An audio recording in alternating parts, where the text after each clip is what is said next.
ஆட்சியை பற்றி அரசியலை பேச மாட்டார் பொது இடங்களுக்கு போனார்.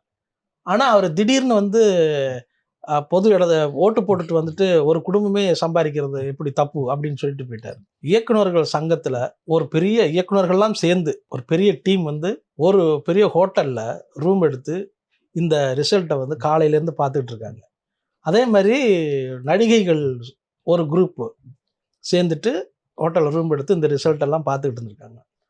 அதாவது நமக்கு உதயநிதி திரையுலகத்தை சேர்ந்தவர் இருந்தாலும் உண்மையிலே திரையுலகத்தினர் என்ன நினைக்கிறாங்க அப்படிங்கிற இதுவே அவருக்கு தெரியாமல் போச்சு பாருங்க.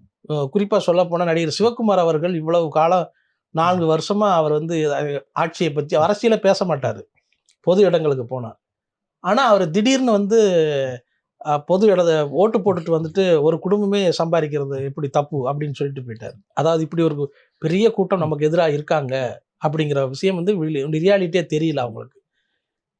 அதுக்கு பிறகு அரசாங்கம் என்னன்னா தனக்கு எதிராக முன்வைக்கப்படுற குற்றச்சாட்டுகளை எல்லா குற்றச்சாட்டுகளையும் புரிஞ்சு கொள்ளவே இல்லாது.